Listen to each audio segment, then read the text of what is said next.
అందరికీ నమస్కారం. రోజుకో పద్యం వేమన శతకం ఈ సిరీస్లో ఈరోజు వేమన పద్యం.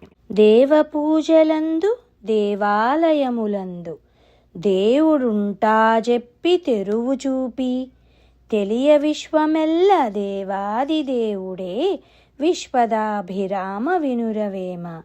మనుషులు దేవుడికి పూజలు చేస్తూ దేవాలయంలోనే దేవుడు ఉన్నాడు అని ఇతరులకు చూపిస్తూ ఉంటారు. అంటే దేవుడు కేవలం గుడిలోనే ఉంటాడని భావిస్తూ ఉంటారు.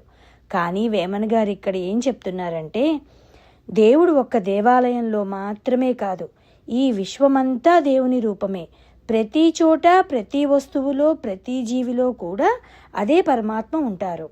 అంటే దేవుణ్ణి బయట గుడుల్లో మాత్రమే కాదు, మనలోనూ ప్రపంచం అంతట్లోనూ చూడాలి అని చెప్తున్నారు. అప్పుడు మాత్రమే నిజమైన ఆధ్యాత్మిక జ్ఞానం వస్తుంది అని మనకి బోధిస్తున్నారు.